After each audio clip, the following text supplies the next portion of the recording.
El ser humano, en la actualidad, está conectado a todos los medios existentes. Pero la desinformación es nuestro pan de cada día. Pero existen momentos en los cuales esa conexión es cortada, donde la verdad se hace clara. A estos momentos se los denomina error de conexión. Bienvenidos a La Verdad Sin Filtro.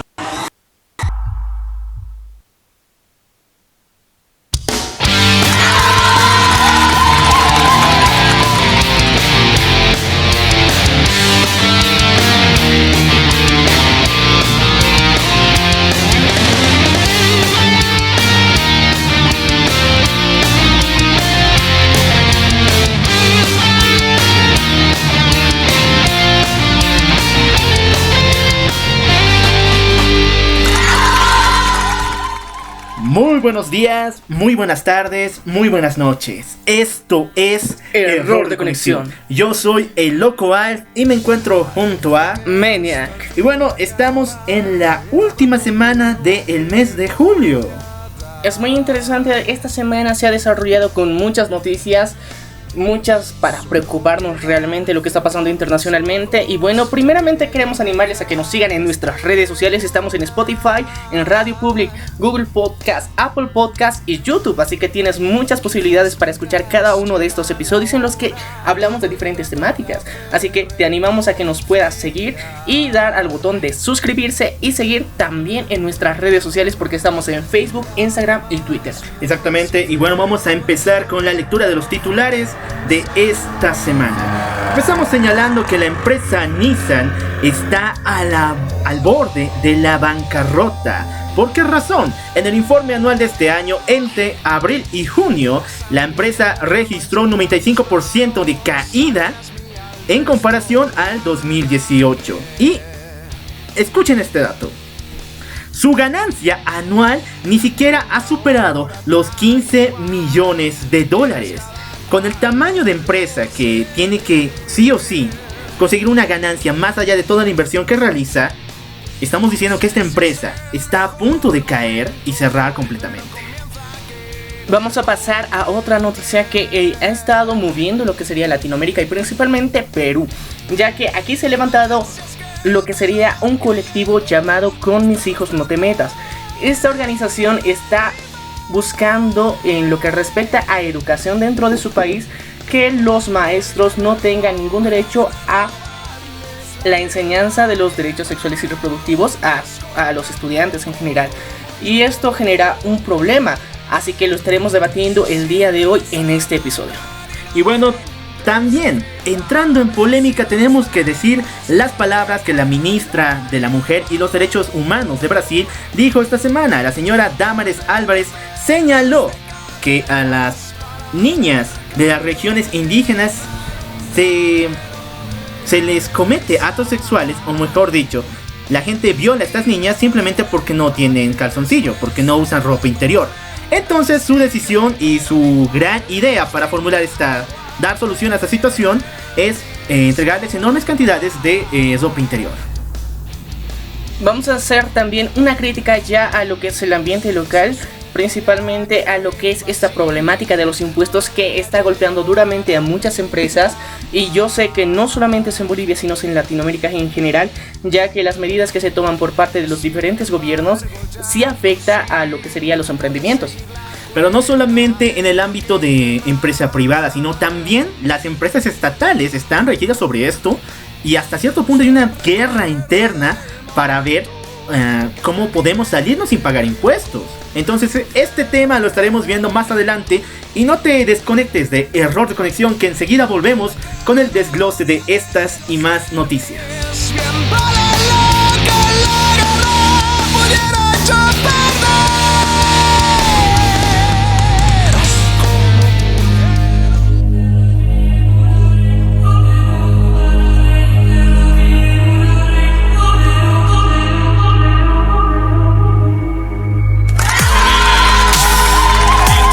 Gracias por continuar junto a Error de Conexión. Y bueno, vamos a hablar acerca del gigante japonés Nissan. Recordemos que esta empresa es paralela a Toyota, es decir que estas dos en el mundo, en la parte asiática del mundo, son prácticamente los dos frentes que maneja la industria automotriz. Pero esto podría dejar de ser así, ya que en sus últimos registros desde el 2009 la empresa ha registrado caída sobre caída, llevándolo que en este año en el informe anual entre abril a junio se registró una caída del 95% de ingresos, lo cual generó 15 millones de ganancias, lo cual no alcanza ni siquiera para las inversiones que se realizan. Y en palabras del director de Nissan, Hiroto Sakawa, de Japón, dijo: reconocemos que los resultados son muy mediocres, pero que están apostando a la eliminación de empleos de casi un 10%. Es decir, se está hablando del despido de casi 12.500 personas de sus puestos de trabajo. Durante los últimos años hemos visto que muchas empresas han ido cambiando su plantilla administrativa y de empleados, porque el impacto que está teniendo en la sociedad y los cambios culturales, sociales, tecnológicos están afectando duramente a ellas, ya que en el sector automotor durante esta última década el aumento de lo que serían los automóviles eléctricos está en su máximo esplendor. Todos necesitan y buscan, sobre todo en parte de Asia y Europa, lo que serían los autos que no tengan un impacto agresivo con el medio ambiente, y al mismo tiempo las medidas políticas que se han tomado en estos continentes han permitido que la industria automotor ya sea no tan dependiente de los combustibles fósiles. Yo te tengo dos opciones más, también del auge de la industria automotriz eléctrica. Una, contrabando. No hay de otra. Las personas prefieren pagar automóviles ya sean robados o de segunda marca, incluso remachados, porque estas tienen menor costo e incluso varias franjas, varias fronteras están llenas de personería que trabaja en este ámbito prácticamente. Y pero hay agencias casi de este estilo que se encargan de regularizar los papeles para que tu auto robado o remachado sea catalogado como uno nuevo. Pero eso sobre todo se da en Latinoamérica, y lastimosamente el seguimiento que se hace, yo te digo que en parte de la India también. Y en parte de Filipinas, eso no me vas a mentir, que en Asia también existe un gran frente de contrabando. Sí, pero sobre todo lo que ha sido este cambio es porque de alguna forma los autos ya existentes los estamos dando una segunda vida muchas veces, y ha tenido también este auge de lo vintage, en lo que muchos carros de comida buscan tener un aspecto retro, antiguo y llamativo al mismo tiempo. Entonces mucho de la chatarra que antes se consideraba actualmente se está reutilizando para generar nuevos autos en los que se les está volviendo a dar funcionalidad y un aspecto llamativo. Entonces todo esto está afectando e impactando a la industria automotriz. Y bueno, en segundo punto, y referido a esto de Nissan, la empresa ha pasado por momentos catastróficos. El año pasado estuvo en actos de corrupción incluso investigados por el FBI. Tal es el caso del encargado de la Consolidaria en Estados Unidos, el señor Carlos Ghosn, que está hoy en día acusado de malversación de fondos, que no solamente integrado en el ámbito de Nissan, sino también estuvo relacionado con marcas como Renault o Mitsubishi. Entonces, podemos decir que esta caída de Nissan es parte también de la corrupción dentro de la misma. El manejo que se dan a las empresas muchas veces es manipulado para sacar el beneficio personal de muchas personas. Entonces, yo creo que esto ha fomentado la actual crisis que están viviendo. Vamos a ver que en parte también los corporativos y los inversionistas que han tenido una caída en la bolsa de valores por estas mismas acciones. Tomemos en cuenta que la bolsa de valores muchas veces se aumenta y disminuye de acuerdo a las personas que pueden comprar una acción o no. Entonces el valor depende mucho de esto, y también la imagen pública hace que el valor de tu empresa aumente o disminuya. Entonces vemos que esto es muy volátil. Lastimosamente esto está perjudicando a esa industria y va a dejar a muchas personas sin empleo. 12.500 personas, y esto solamente en el ámbito de Asia. ¿Por qué? Porque no se ha calculado el daño que ha sufrido esta empresa en Estados Unidos o incluso en Latinoamérica. Porque yo te digo, aquí en Latinoamérica todas las consolidarias, todas las empresas que tienen derechos de Nissan realmente no son autos de calidad, ni siquiera son originales, son remachados, son autos de segunda vida. ¿Por qué? porque se nota en el ambiente en que lo manejan. También hay que reconocer que desde Estados Unidos lo que son los autos que ya pierdan su seguro, esos son los que se envían a Latinoamérica para darles una segunda vida útil, ya que se les da hasta una quinta vida útil, porque se les hace refacciones de todo para adaptarse a cada una de las regiones y a cada estructura geológica que se tiene, porque en Latinoamérica estamos en altura, en planicie, en constante movimiento, entonces se tienen que hacer estos ajustes y muchas de estas máquinas no pueden soportar, así que la mayoría son híbridos realmente. Entonces desde Estados Unidos se manda los autos de técnicamente segunda mano a Latinoamérica como nuevos. Estos tienen una segunda vida útil en la que las personas supuestamente lo compran como nuevos, que luego es vendido otra vez a otra tercera persona que ya lo adapta a las necesidades que tiene en el área local en el que reside, y de ahí hay una venta sin parar por lo menos unas 5 o 6 veces. Eso sobre todo en Latinoamérica. Ahora la calidad por eso y la imagen de los autos en Latinoamérica no es tan fuerte debido a este problema que se tiene, que no llegan los autos completamente nuevos. Y ni siquiera llegan completamente armados. Ese es el detalle, que varias subcontrataciones, entre ellas debe tener Nissan un montón, buscan a países pequeños, por ejemplo es el caso de Taiwán, donde se arman autos, pero ellos para rebajar los costos y quedarse con piezas, sacan en piezas incluso partes de autos ya muertos, de chatarrería. Entonces esto disminuye los costos y obviamente que genera ganancia para estas remachadoras, y esto lo envían a esta parte del mundo. Y también otro punto muy importante es que estos accesorios que sacan generan un daño en el vehículo que posteriormente la misma empresa tiene que curar. Entonces yo creo que ahí están los beneficios que se tiene, y lastimosamente en Latinoamérica no tenemos leyes estrictas que regulen esto, como es en el caso de Europa, que se certifica la calidad de cada uno de los productos bajo estándares muy estrictos. En Latinoamérica no hay dichos estándares bien regularizados, sino con solamente muchas veces de lo que se produce en Latinoamérica, los estándares más altos se los manda a otros continentes y localmente no tenemos los estándares más altos. Esto es bastante curioso, pero es una pena también porque nosotros mismos nos despreciamos como latinos. Entonces hay que reflexionar, hay que ponernos a pensar que lo que también nosotros llegamos a producir tiene que ser calidad para nosotros mismos, porque como latinos nos merecemos estar en los más altos estándares, y si nosotros nos acostumbramos a esto, tranquilamente no tenemos nada que envidiar a otros continentes. Y ahora volviendo al tema de Nissan, hay que ver que esta crisis va a afectar muy duramente. Vamos a ver que el índice de desempleo tanto en Asia como en América Latina va a crecer más del que ya hay. Lastimosamente puede ser que se tome otras medidas en lo que sería Asia, sobre todo en China, que es uno de los países en los que más se manufacturan estos autos, porque recordemos que el parque industrial que se tiene en China es monstruoso, y aparte yo creo que alguna otra empresa va a tomar a estos trabajadores, pero en Latinoamérica lastimosamente la presencia de marcas de calidad es poca. Exactamente, y bueno, deseamos lo mejor, especialmente para las familias que tienen algún integrante trabajando con Nissan, porque próximamente veremos los resultados de estas duras y difíciles decisiones. Y bueno, vamos a continuar con el avance y desglose de las noticias de esta semana, y tenemos que hablar de algo polémico, algo trágico en todo sentido, porque desde hace un tiempo se ha alzado una especie de colectivo formado por padres de familia conocido como Con mis hijos no te metas. Ellos justifican de que los maestros no deberían enseñar educación sexual a sus hijos. Ellos dicen que esto solamente es una clase de desinformación para poder confundirlos más, y que la educación sexual tiene que ser dada por los padres.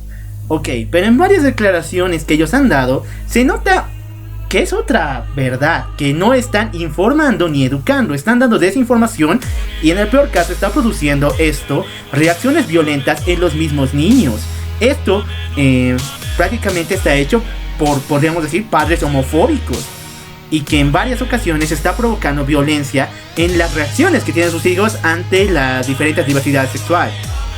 Hemos visto que Con mis hijos no te metas se originó en lo que sería el país de Perú, y este colectivo ha venido desde el 2016, 2017 y 2018 siendo la contraparte de la comunidad LGBT, y sobre todo a lo que sería la educación en este país. ¿Por qué? Porque buscan, como bien lo mencionabas, que no se imparta educación sexual en los estudiantes, por temor a que se los confunda o que se los trate de orientar a una aceptación que supuestamente es inmoral. Tocan puntos y temas demasiado sensibles realmente, como si no tuvieran una percepción ni empatía al respecto.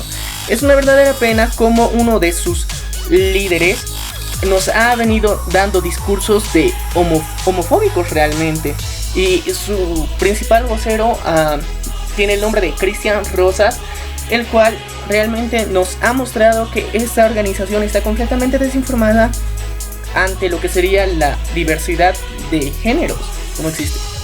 Es un padre de familia en todo caso, pero en su forma de hablar y expresarse se nota un sentido de odio ante la comunidad LGTB. Si nos dicen que este grupo está capacitado por ellos mismos o por una entidad superior para poder impartir a los niños educación sexual, puede ser bien visto por la sociedad, pero el detalle es que no muestra ningún sentido de ello. Y hay que reflexionar en este punto. Si ellos no están correctamente informados, si la información que ellos toman es realmente de principios del 2000 para justificar todas sus declaraciones, es una lástima. La verdad, podemos tener más desconfianza que ellos mismos lleguen a educar a sus hijos. Podemos llegar a esa discusión. Pero otro punto que hay que recalcar dentro de ellos es que abiertamente han generado homofobia en sus hijos. Exactamente, se han registrado ataques de niños que golpean a otros que directamente ya se abren ante la comunidad LGTB o que muestran su apoyo y ni siquiera siendo miembros. Entonces, está ese punto en que la violencia sí se puede arraigar desde los padres por el ejemplo que ellos ponen. Y también, si no lo conocías, nosotros realizamos una entrevista a Jessica que nos contó a detalle y a profundidad lo que sería la comunidad LGBT, cada una de sus siglas, qué significa, qué corresponde a cada uno de estos, las luchas que han tenido durante todos estos años, sobre todo en Bolivia, y vemos que hay personas como el señor Cristian Rosas que lastimosamente no ha logrado entender y no se ha informado bien, porque esta persona se justifica diciendo que cada uno de las personas que nacen con un sexo ya biológico tienen que mantenerse en él porque esa es su identidad como exactamente tal. Él dice que el género corresponde al sexo y eso no es completamente falso. Eso es completamente falso realmente, porque si bien una persona puede llegar al mundo con un sexo, como nos explicaba Jessica, existen muchas variaciones que se puede tener entre los cromosomas en los que serían la intersexualidad, como nos mencionaba. Entonces, directamente estas personas que son consideradas intersexuales, que tienen muchas veces apariencia física y las hormonas que pueden ser masculinas pero los genitales femeninos, ¿en qué punto quedan? De alguna forma, estos parámetros que existen dentro de este gran dilema que ellos plantean, porque realmente no es un dilema, realmente ya lo hemos visto, que las personas llegan a identificarse y llegan a generar esta asociación hacia lo que sería un comportamiento masculino, femenino, o un comportamiento como un ser humano como tal, dependiendo de su crecimiento, de su desarrollo. Todo esto no viene marcado por una educación como tal. El caso de Jessica nos contaba cómo él mismo había sido parte de las personas que había hecho bullying a otras personas. Vemos que todo esto no está arraigado a la educación en específico, sino es la identidad que se va gestando en una persona y que es muy independiente a todo esto. Exactamente, y pedimos que las autoridades tomen cartas sobre el asunto. Si bien esto es un caso aparte para muchas personas, simplemente es una decisión de los padres de familia, cuando esto evoluciona a actos de violencia, ya sea por niños o por padres, esto ya lo tienen que tomar el Estado. Y también de alguna forma la homofobia que han demostrado y que están generando a sus hijos realmente es un caso que se tiene que tomar con pinzas, porque la influencia que puede tener a largo plazo esto en niños mal informados, niños que aumenten las tasas de homofobia y delitos de odio, como se los conoce también, es preocupante. Entonces yo creo que durante tantos años se ha venido gestando la comunidad LGBT para formarse fuertes, para buscar la aceptación hasta cierto punto. Todo esto tiene que estar direccionado hacia una mejor sociedad, porque con el odio no vamos a generar nada bueno, nada positivo. Y estas personas, aparte de estar mal informadas, aparte de que realmente su pensamiento, como dicen muchas feministas, es retrógrada, solamente fomenta el odio, solamente fomenta un mal comportamiento dentro de la sociedad y específicamente en niños. Y esto es más preocupante. Yo creo que sí tienen hasta cierto punto de razón en que la educación sexual tendrían que tocarlo primero los padres antes de que se los eduque mediante, digamos, los profesores y maestros los tendrían que educar. Primeramente tendría que ser en casa, pero información correcta, fidedigna y científica, porque ellos respaldan lo que sería información científica en investigaciones y estudios que se han hecho entre el año 1994 y 2003, y lastimosamente por personas parcializadas por su religión también. Entonces y son comportamientos que, bueno, son justificativos de investigaciones que han desarrollado en las que se considera un problema mental las nuevas orientaciones sexuales. Esto está llegando a un punto crítico que lastimosamente la ignorancia está perjudicando a niños. Bueno, ahora vamos a explayarnos en ese tema. ¿Qué te parece? Vamos por el punto si la educación sexual está funcionando, sí o no. Tú me diste un gran ejemplo, prácticamente, que sí está dando frutos, pero paso a paso. Durante los últimos años en América Latina en general hemos visto que los índices de embarazos adolescentes eran alarmantes, eran muy preocupantes cómo se estaban desarrollando. Entonces muchos gobiernos han decidido instaurar lo que es la educación sexual dentro de los colegios. Iniciaron con los niveles más avanzados, poco a poco han ido llegando hasta lo que sería toda secundaria.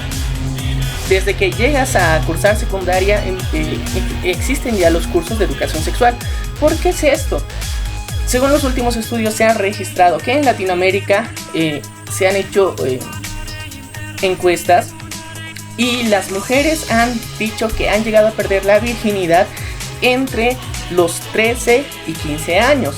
Entonces esto ha dado un dato muy alarmante a muchos padres de familia que consideraban que la iniciación dentro de la vida sexual de los adolescentes era entre los 16 a 18 años. Pero este índice ha alarmado a muchas personas y por eso también se ha dado este colectivo. Vemos que también muchas personas preocupadas por todo esto han decidido hablar a sus hijos más antes lo que sería educación sexual, y muchos han indicado cómo es el uso correcto de métodos anticonceptivos. Claro, pero las estadísticas hasta cierto punto mostrarían que no hay un avance respecto al conocimiento de los métodos anticonceptivos y la eficacia de la educación sexual. Pero aquí está el punto. La evolución como tal, la educación, no sucede de un día al otro, no sucede de un año a otro. Es toda una instrucción seguida y muy bien corregida, muy bien mantenida, ya sea por los instructores, pero es un camino a seguir. Bueno, recordemos que la educación es un proceso. Es un proceso, necesita un proceso de aprendizaje. Y tomando en cuenta que la educación sexual en escuelas es realmente, se podría decir, novedosa, porque dentro de los últimos 15 años se ha dado con más fuerza. Anteriormente no se le daba tanta importancia porque se le consideraba incluso tema tabú. Durante los últimos 15 años sí se le ha dado la debida importancia, y generaciones que actualmente son adolescentes, muchos ya conocen el uso correcto de métodos anticonceptivos. Muchos ya saben que existen puntos de distribución gratuita, y estamos hablando exclusivamente de Bolivia. Dentro de muchos que conocen los métodos anticonceptivos, saben cómo usarlos y saben dónde llegar a adquirirlos, hay dos tipos de adolescentes. Dos extremos, podría decir. un grupo de adolescentes que toma esta información, la acepta y ha entrado en conciencia de que esto es importante.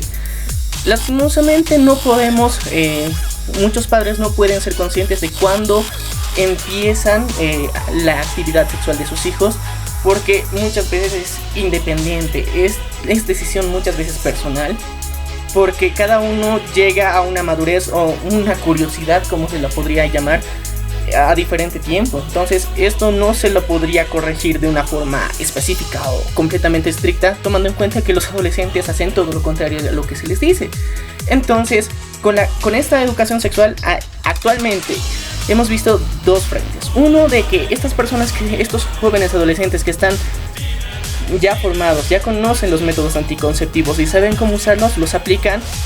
Y si en algún momento llegan a iniciar su vida sexual, saben cómo aplicarlas, saben qué métodos pueden utilizar, saben dónde encontrarlos, qué recurrir y tener los cuidados, porque ellos ya son conscientes de que tienen que cuidar su futuro. No solamente su futuro y su persona, sino también a la persona, a su compañera o compañero sexual. Entonces esto ha permitido de que muchas de estas personas ya actualmente sepan la información necesaria y muchos de los índices tan alarmantes hayan disminuido actualmente. Pero también hay otro punto. Bueno, el otro extremo, y esto es duro de aceptar. ¿Por qué? Porque los padres de familia nunca ven a sus hijos realmente en la situación en la que están. Los padres siempre tienen una buena idea, un buen idealismo de sus hijos, que están yendo por el camino correcto, digamos, o por lo menos que entienden las cosas como tal, que tienen un sentido de realidad. Pero esto no es tanto así en el otro extremo, ya que existen jóvenes y adolescentes que aún con esta información les importa un bledo. No les importa realmente si llegan a contraer una ITS, por ejemplo, o ni siquiera les importa la responsabilidad con la que se mantiene una relación sexual. ¿Por qué? Porque hay varias ideas, por decir incluso tabús, que se meten dentro, incluso que derriban la información de la educación sexual. Tal es el detalle de que cuando tienes relaciones sexuales sin preservativos es una sensación más placentera. Esto no es así. Incluso hay varios estudios que revelan de que hay mucho más placer con preservativos. Incluso hay preservativos que aumentan esa situación. Y es algo que se ha metido dentro de ellos, en una concepción de que les está fomentando a apartar la información, a apartar la razón, simplemente para tener una experiencia más única de lo que ellos se han imaginado. Hablando localmente, dentro de Bolivia, dentro de esta crónica roja que le gusta presentar a los medios locales, ha habido muchos casos en los que han denunciado que existirían muchas orgías entre adolescentes que supuestamente con raras excusas incluso intercambiaban parejas. Y esto se ha dado más de una vez. Y es una verdadera pena porque completamente estos jóvenes se encontraban completamente desinformados, ingiriendo bebidas alcohólicas adicionalmente.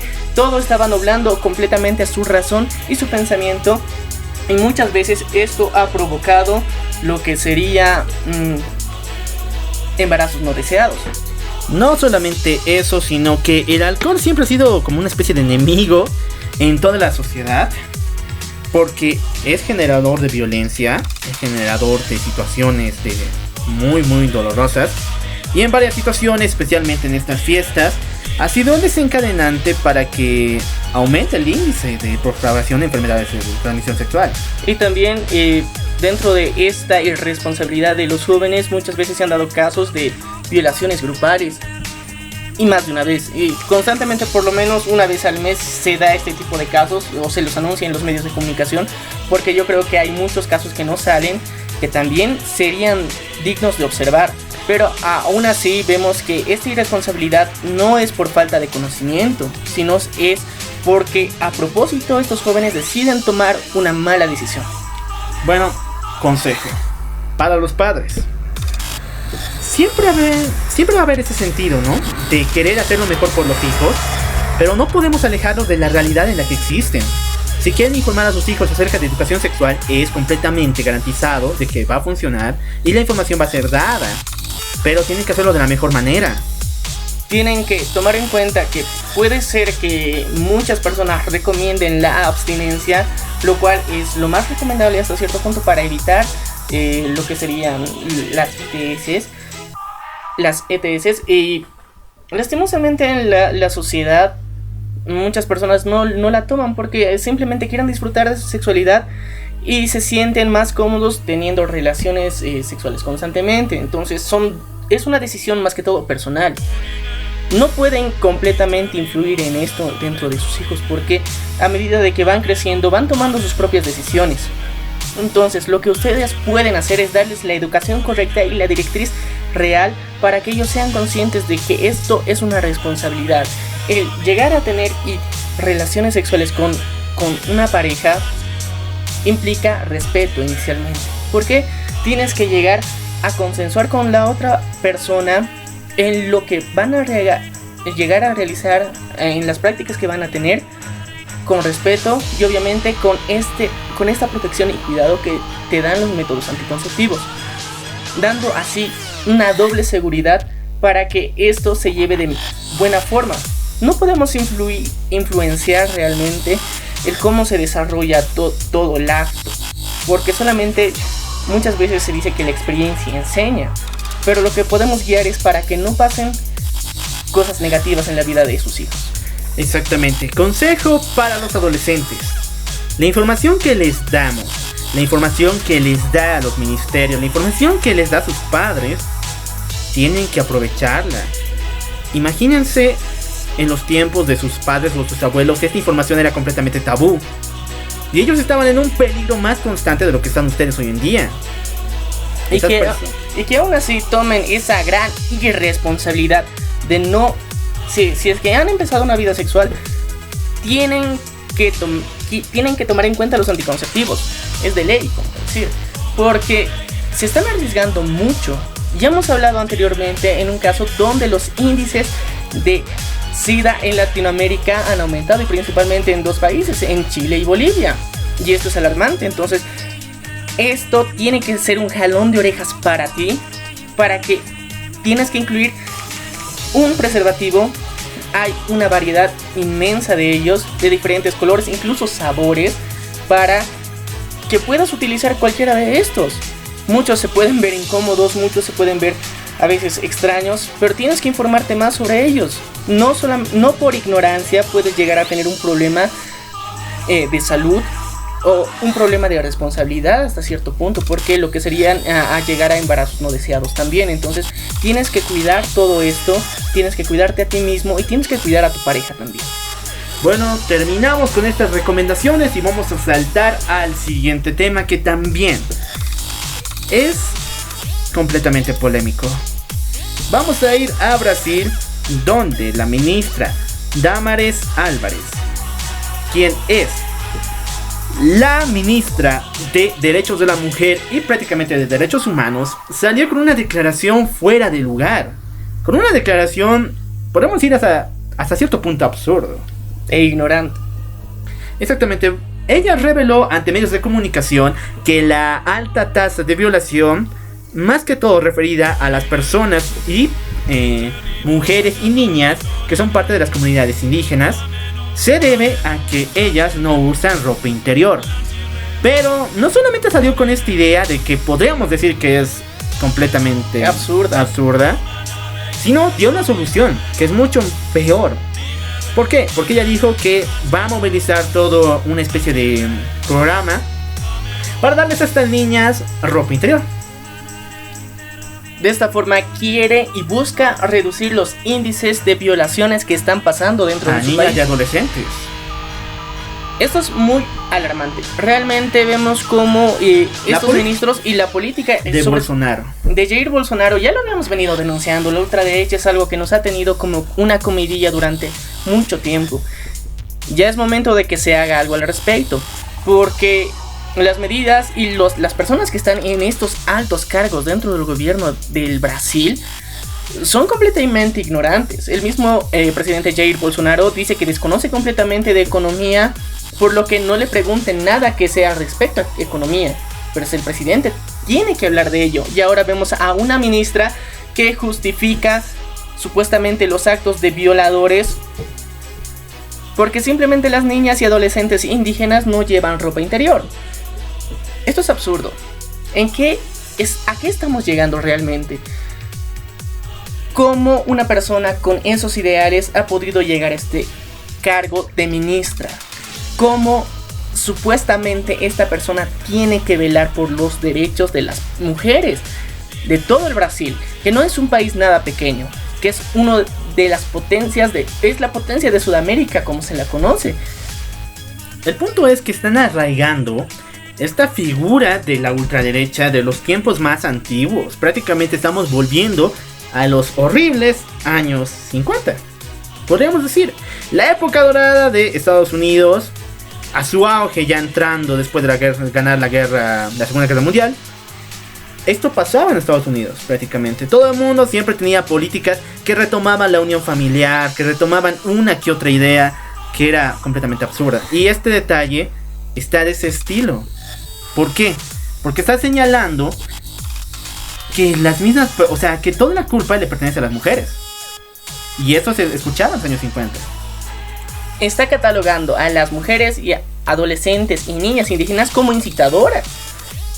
¿Por qué podría ser una insinuación o incitar a actos de violación cuando dentro de su cultura, dentro de su pensamiento y como localmente se dice cosmovisión, es completamente normal andar y hasta el clima te lo permite, andar casi desnudo? Y es una idea que ellos tienen y que realmente dentro de su misma organización de estas culturas indígenas naturales de lo que sería más que todo la Amazonía, tienen un respeto muy grande hacia la mujer. Tienen un respeto muy grande a toda la misma vestimenta que les caracteriza. Cada uno tiene un procedimiento, una razón, incluso detalles que están justificados y que los identifican. Todo eso tiene un porqué. Y lastimosamente, personas como ella no están ni informadas de la realidad que ve su país. No están informadas ni siquiera de los originarios que tienen ahí. Realmente ellos tendrían que estar velando por los derechos de estas personas, velando porque su cultura, su identidad y su pensamiento no se pierda. El punto es de que Jair Bolsonaro ha levantado una especie de frente contra ellos, contra los pueblos indígenas, porque sabemos que próximamente están pensando en recalificar el terreno de la Amazonía, parte de él, como tierra agrícola. Ya están empezando los movimientos de tala de esa sección de árboles. Entonces, lo que quiere el señor Bolsonaro, junto con obviamente todo su gabinete, es que la población se desligue completamente sentimental y emocionalmente de las personas que tienen ascendencia indígena. La deforestación es otro problema que está aumentando dentro del Brasil. Ya habíamos hablado de la problemática del excesivo cultivo de soya, que para lo peor ni siquiera es para la alimentación en Latinoamérica. Ni siquiera para la alimentación de Brasil. Es para la alimentación de Europa. Imagínense, estamos sacrificando nuestra tierra, nuestros recursos naturales para el beneficio de terceros. Y realmente esta es una crítica a cómo se está llevando a cabo la administración gubernamental dentro de Brasil. Es una pena y en serio siento mucha pena por estas tribus indígenas, las cuales se están viendo vilmente afectadas porque ya ha habido más de 15 movilizaciones desde el inicio del gobierno de Jair Bolsonaro, manifestaciones de estos pueblos indígenas que a nadie le interesan. Lastimosamente no se han podido hacer escuchar de forma fuerte o se reprime mucho los medios de comunicación para que no salgan estas noticias, pero les están haciendo una represión brutal y una reubicación a áreas urbanas cuando su estilo de vida no es ese. Imagínate, han crecido y llevan cientos de años con una idea y con un pensamiento de la forma de vida que ellos tienen. Y es completamente respetable porque no dañan a nadie. Ellos muchas veces llegan a ser más amigables con el medio ambiente que todos los que podíamos ser llamados citadinos. Ellos aprovechan todo lo que tienen y todo lo que consumen es realmente biodegradable. Y que estas personas, en vez de hacer un estudio a profundidad de sus características, de entender, de aprovechar toda esta riqueza cultural que tienen, deciden simplemente reubicarlos e ignorarlos por completo. El punto es el regreso de la ultraderecha como tal, porque Jair Bolsonaro volvió como una especie de Jesús que va a traer empresas, va a traer dinero. Y estamos viendo, y esto es una especie de paradigma roto, porque la ministra aquí presente era pastora evangelística. Y estamos viendo una especie de llegada de esta ideología, que es la ideología del éxito, que te da la iglesia evangélica, ¿o no? Te están diciendo que Brasil solamente va a poder avanzar al éxito, va a llegar a la empresa, si es que toma estas medidas que están alzando, que son completamente retrógradas como tal. Y completamente agresivas. Entonces ya habíamos hecho una crítica, como se lo recordaba, a la ultraderecha, y ya nos alarmábamos desde ese entonces, ya van a ser, desde ese episodio, casi un año. Desde ese episodio a la actualidad hemos visto el desastre que está ocurriendo en Brasil. Todas las medidas que está tomando Jair Bolsonaro no están aumentando la tasa de empleos ni la economía brasileña, simplemente le está perjudicando. Y vemos la sombra de la ultraderecha que está llegando hasta un territorio bastante peligroso, que es Chile. Vamos a estar analizando esto en otro episodio, pero hay que pensar en esto. Sé que estás en cualquier parte del mundo que estés, la ultraderecha no viene para brindar un beneficio a nuestra sociedad. A cualquier sociedad no viene para destruirla, para desmantelarla, y todo el avance y progreso social y cultural que se han hecho durante los últimos 100 años lo destruye y lo despedaza por completo, y no le importa el caos que deja a su paso, porque simplemente la corrupción aumenta, justificada en ese entonces con actos violentos. Y por ejemplo, hablamos de la homofobia. Dentro de el Brasil ha aumentado un montón. Las represiones son agresivas y puedes disparar a matar actualmente en las favelas para los policías que llegan a internarse ahí. ¿Cómo estamos viendo la evolución de la sociedad brasileña solamente por una decisión, por elegir a Jair Bolsonaro? Todo esto se desencadenado. Imagínate la responsabilidad que tienen los votantes y cómo se debe sentir mucha gente culpable en Brasil. Esto es completamente atroz en todo sentido. Si es que esta ministra, que está a cargo de velar de los derechos de la mujer y también prácticamente de todos los derechos humanos, está en esa posición y da esas declaraciones, yo diría personalmente que las destituyan. Yo sé que aquí en Bolivia no tenemos derecho de hablar porque nuestros ministros referentes a derechos humanos, nuestro defensor del pueblo está en casos de corrupción incluso investigado. No tenemos derecho a hablar, sinceramente, pero vamos a hacerlo porque esas declaraciones no pueden ser aceptables en ningún momento. Y recordemos que incluso el presidente Evo Morales daba unas declaraciones similares, ¿no te acuerdas? Y bueno, en ese sentido, ¿por qué estamos alzando a personas que tienen esa convicción completamente machista? Ya lo habíamos dicho en el anterior podcast, que personas con esa convicción incluso están siendo alcaldes y gobernadores y presidentes casi. Y son herramientas básicas del populismo. Esto es lo que lleva a personas con estos calificativos, con esta ideología, con este pensamiento al poder. Es que está un populismo pero mal. Si te das de cuenta, en el socialismo hemos usado el populismo como una especie de gancho, con que el pueblo va a subir supuestamente al poder. Pero en la ultraderecha, ¿cómo se usa el populismo? En que alguien que la gente conoce o admira, alguien rudo, va a ser admirado por ellos. Técnicamente, dentro de la ultraderecha se utiliza esta figura del Mesías para llegar al poder. Realmente, supuestamente este Mesías va a solucionar todos los problemas. Este Mesías tiene la actitud y el carácter para realizar las medidas necesarias para salir de esta crisis. Y es una verdadera pena porque muchas veces no se necesita solo del carácter, se necesita del conocimiento. Son dos cosas. No solamente conocimiento y carácter, empatía.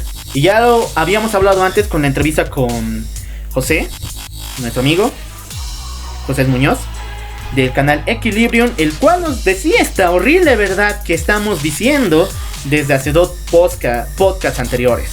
Las personas que tienen una buena inteligencia emocional, que saben comprender los sentimientos de las demás personas y los suyos, no se postulan a esos cargos de la presidencia o incluso de liderazgo, porque se dan de cuenta de que es una pérdida de tiempo.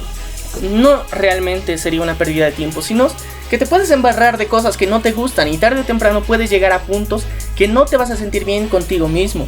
Ya hacía unas menciones y referencias a lo que sería esta serie de Narcos, por ejemplo, en donde Pablo Emilio Escobar buscaba a cualquier persona, a cualquier político, lo amenazaba de muerte o que acepte el soborno. Una de dos, simplemente no había caso de no aceptar lo que sería su soborno, porque realmente se encontraba en el poder de realmente hacer daño a su familia.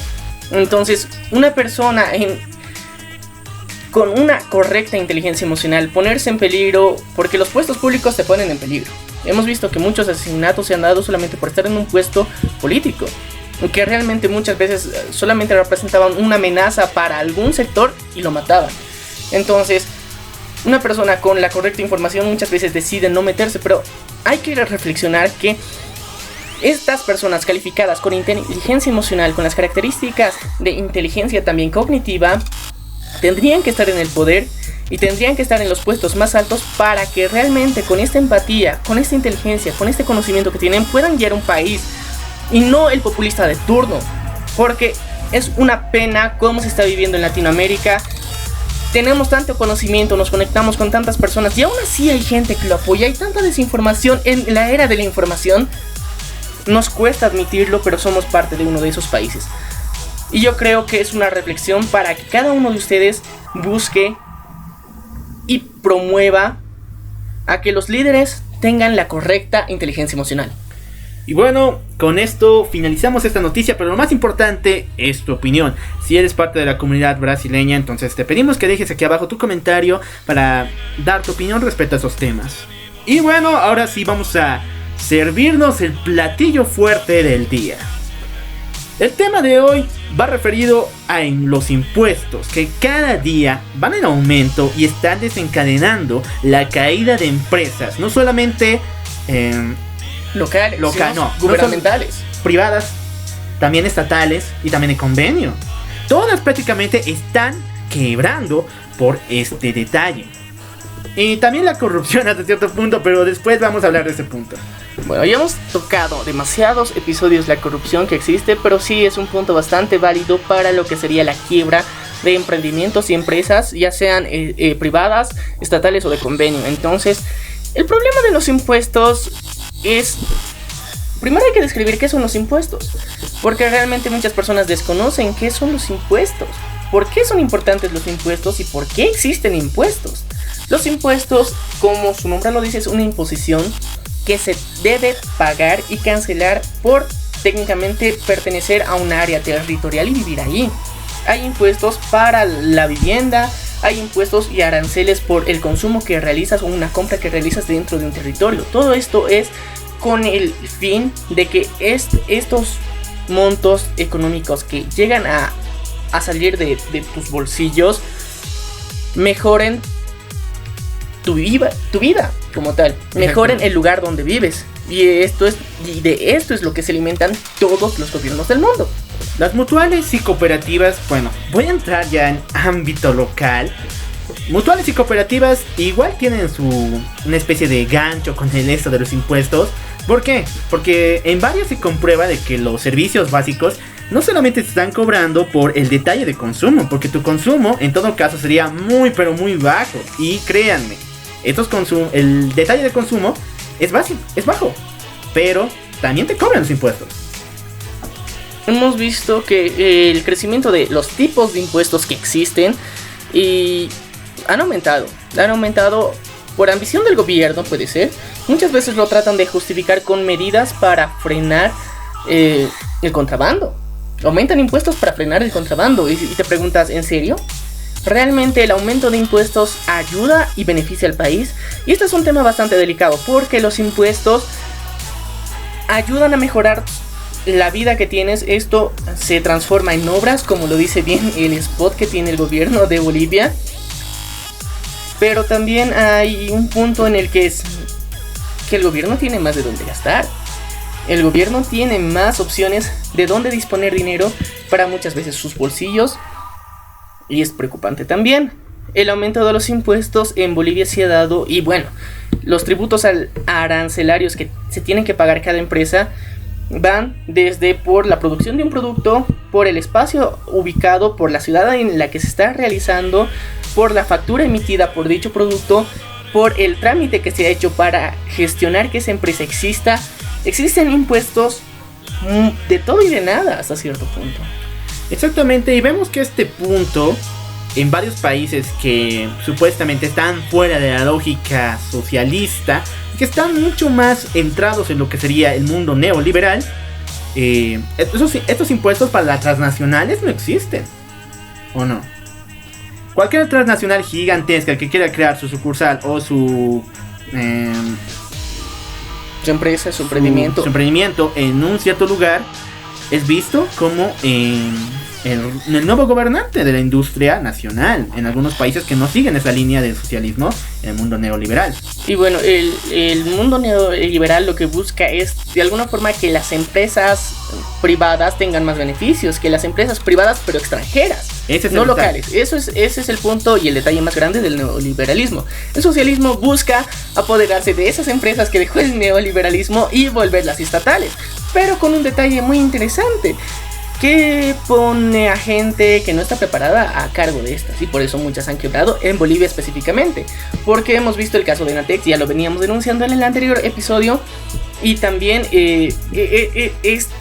esta mala administración ha perjudicado mucho. Ahora, dentro de los impuestos hemos visto que los países considerados capitalistas, muchos de ellos los impuestos que se tienen son bastante bajos y muchas veces son menores.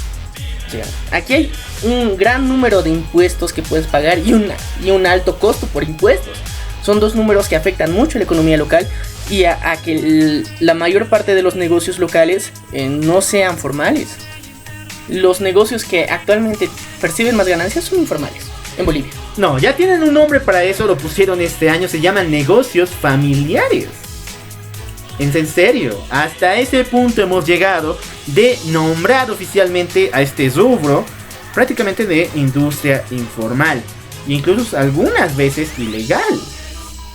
Muchos de ellos, y en el mundo entero siempre buscamos la forma de evadir estos impuestos, porque a nadie le gusta que le quiten el dinero que le ha costado ganar.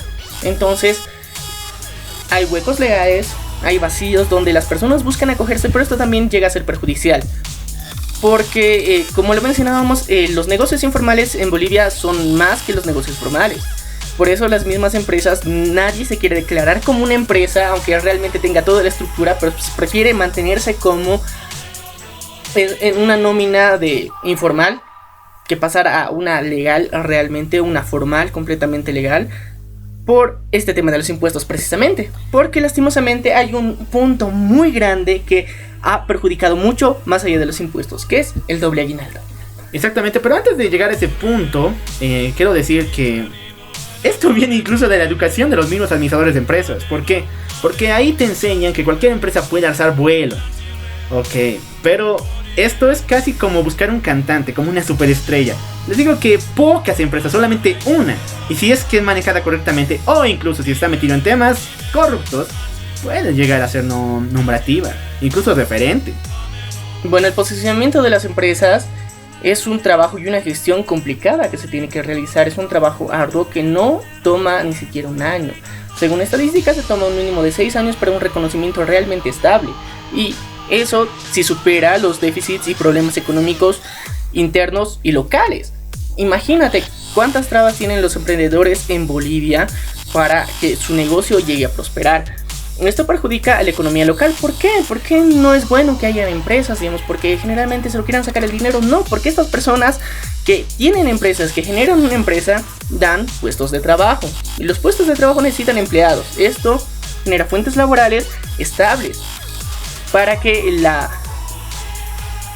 pobreza que existe en Bolivia, que ya no es tanta como la teníamos hace 20 años, pero sigue existiendo, vaya disminuyendo, el nivel de vida aumente. Pero los impuestos y aranceles que existen por cualquier cosa, por cualquier tipo de empresa, son muy altos. Esto te obliga a ser informal. Exactamente, prácticamente el tener una empresa está movilizando el motor económico de Bolivia entera en el mercado interno, porque después no podemos hablar de lo que pase con las transnacionales o con las empresas que no son de acá. Bueno, vamos directamente a hablar del doble aguinaldo. Esta iniciativa se tomó desde el año 2006 con el aumento del 3.5 del salario mínimo. Pero existe algo que En Bolivia, aunque no lo crean, existen dos tipos de salarios, el mínimo y el básico. El mínimo es para los trabajadores en el rango de trabajadores solamente, es decir, obreros, oficinistas, que no trabajan en el ámbito del área pública. Y el salario mínimo le pertenece obligadamente a los trabajadores del área pública. Entonces, se ha aumentado un 3.5 en el salario básico para los trabajadores, pero se ha aumentado un 5% a los trabajadores del área pública, es decir, el salario mínimo. Entonces, ¿por qué existe esta ambivalencia? O sea, si no se dan de cuenta, no nos están regalando nos están regalando migajas, y podemos decir casi nada, mientras a las personas que trabajan para el gobierno en el ámbito público les están dando realmente beneficios.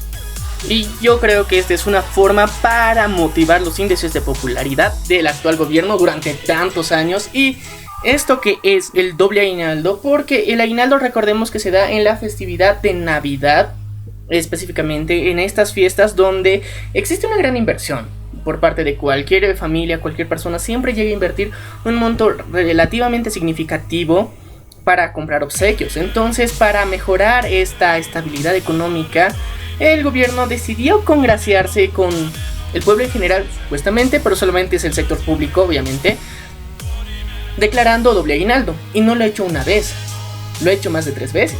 Exactamente, y este año empezó justamente con la polémica. No pudo mantener más su regalo, podríamos decir, y está optando por opciones múltiples prácticamente para que la gente le compre mapa. Esto gastando el 15% de su doble aguinaldo, y hasta el día de hoy, donde debía acabarse esta línea en el mes de marzo y abril, hasta el día de hoy hay problemas por lo mismo. Los empresarios se están quejando porque no han podido gastar su 15% porque no hay nada que comprar en el mapa.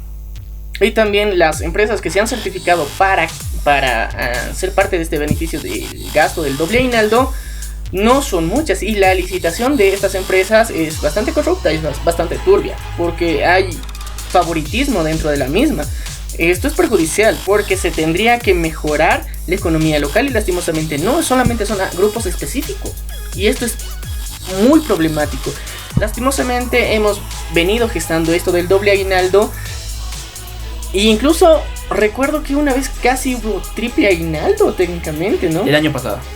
Entonces esto ha sido muy perjudicial para lo que serían las empresas privadas, sobre todo porque si el gobierno decreta esto, se tiene que aplicar a todas las empresas, pero hay muchas empresas que no tienen la rentabilidad económica como para dar este sueldo a sus trabajadores.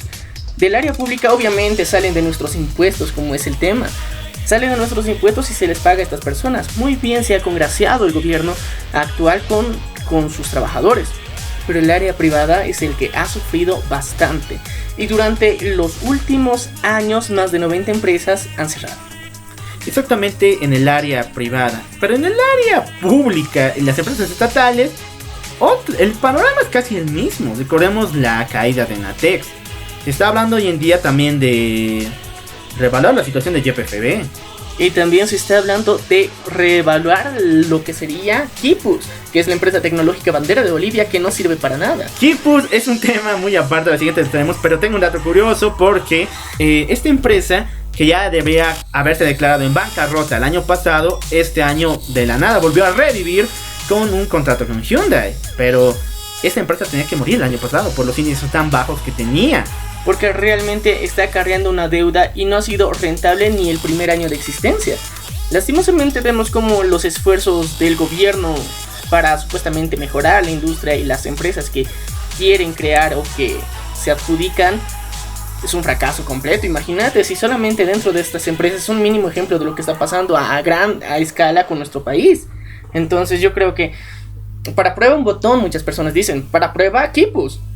Exactamente, Quipus es una especie de zombie hoy en día que sí va a dar mucho de qué hablar, pero ya lo saben, todos lo sabemos, esta empresa debió morir el año pasado. Y lastimosamente también otro punto de esta empresa de Quipus y de las empresas nacionales es que muchas veces las compras que realizan y el incremento en los índices de su trabajo que han realizado es porque el gobierno les ha comprado a su propia empresa productos. Exactamente, y justamente esta semana el presidente Evo Morales entregó computadoras. ¿Y de dónde son las computadoras a los estudiantes? De Quipus.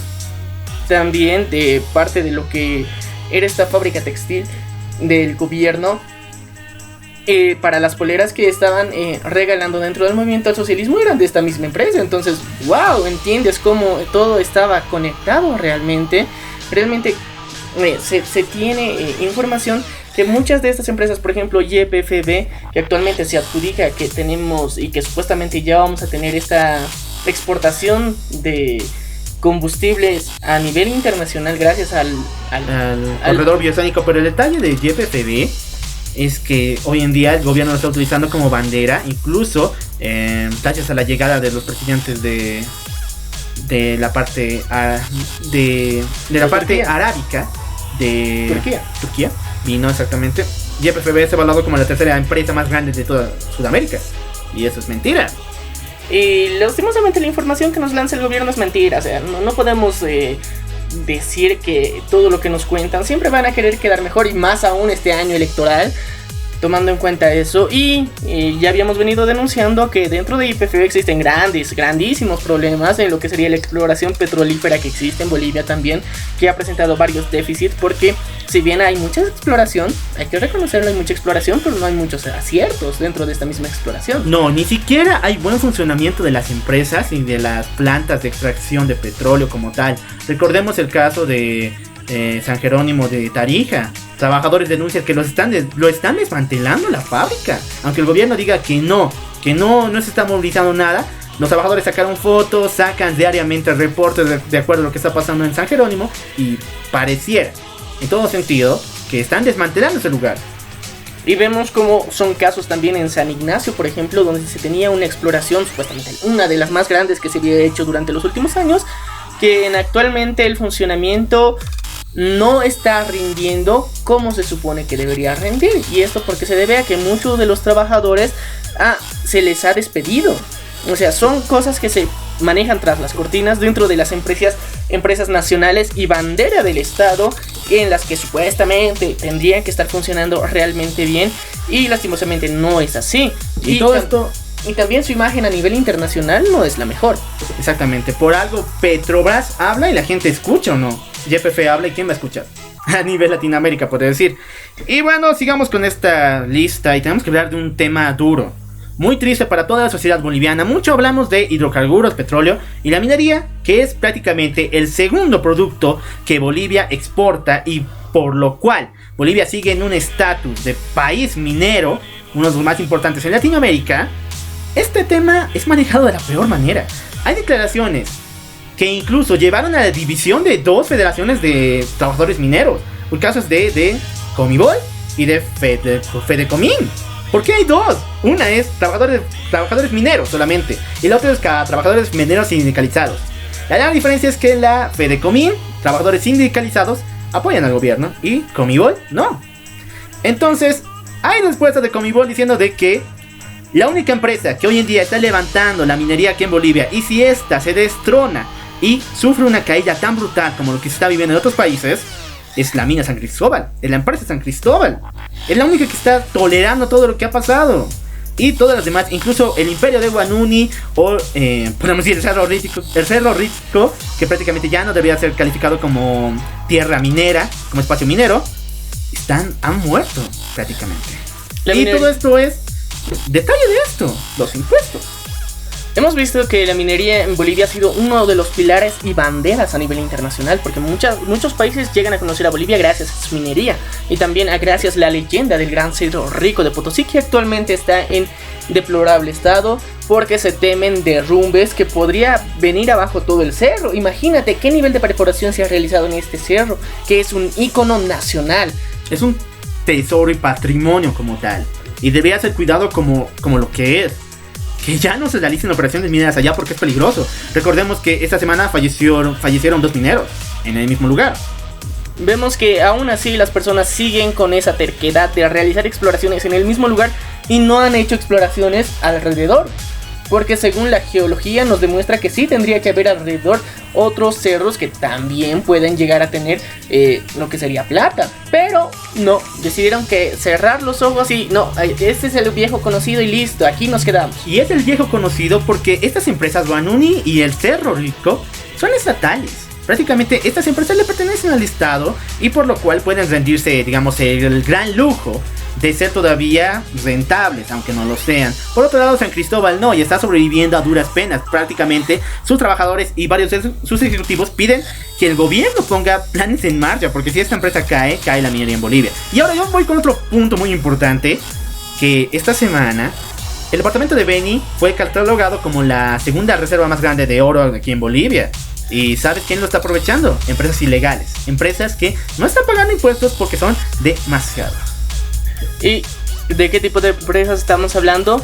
De empresas chinas, precisamente. Ya lo veníamos denunciando, no sé por qué muchas personas no nos hacen caso hasta la actualidad. Las empresas chinas lastimosamente están siendo las sanguijuelas de Latinoamérica, donde nos están quitando los recursos naturales, están aprovechando de la mano de obra y nos están viniendo a estafar muchas veces.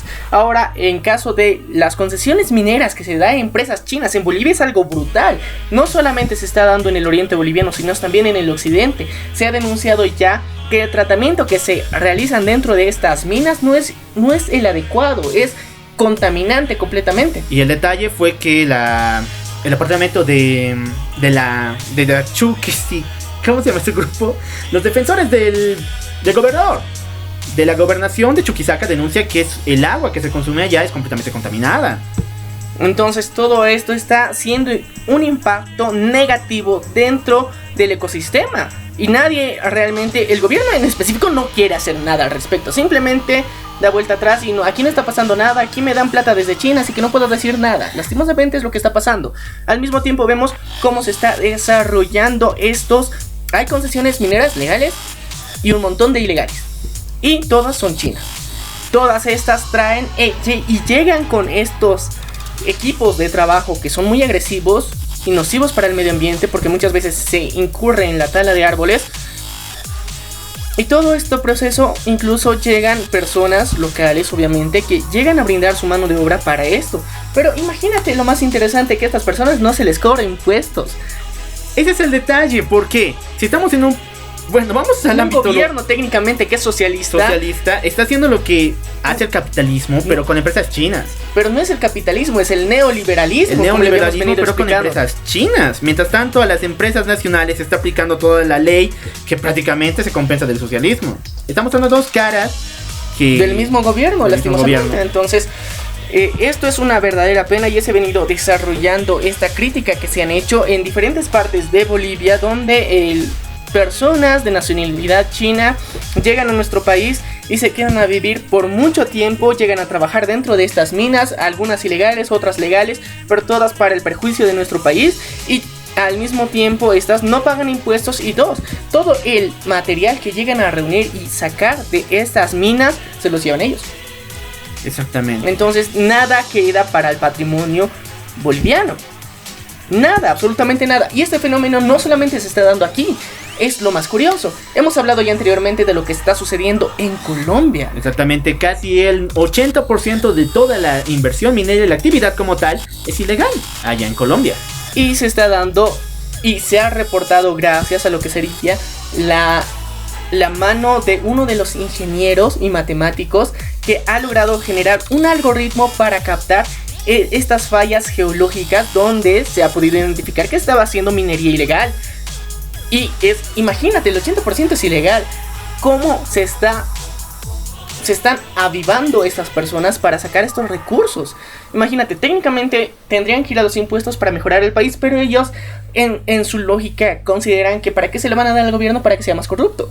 Y yo creo que están en todo su derecho, porque es muy justificado tener esa imagen del gobierno de no querer pagar impuestos. Y esto es lo que han trabajado en países como Dinamarca, por ejemplo, donde vemos que el cambio y la mejora que han tenido el gobierno mismo, si bien actualmente siguen habiendo casos de corrupción, pero son aislados, completamente aislados. El sistema gubernamental ha sufrido todo un giro, un cambio para mejorar y evitar la corrupción, para que las personas correctas, con la educación adecuada y con todos estos reconocimientos necesarios para administrar un país, sí puedan llegar al poder. Y no basarse en simple populismo y popularidad que se llega a tener por un discurso que es bonito, muy bien aceptado, muy bien querido, sino por cosas y hechos reales que validen tu conocimiento y tus acciones. Bueno, en resumen, los impuestos nacionalmente y en toda Latinoamérica están matando la empresa privada, la empresa estatal, las microempresas, las empresas familiares y todos los rubros posibles. Así que, en todo sentido, hay dos extremos. No queremos pagar impuestos porque el gobierno los utiliza de este modo. Y otra, tenemos que aguantar este gobierno porque no hay de otra. Pero, ¿en qué punto podemos poner nosotros? Podemos mejorar la situación de cada uno de nuestros países llegando a tener, líderes eficaces, líderes que tienen una visión clara del desarrollo que tiene que tener cada país inicialmente. Eso es fundamental. 2.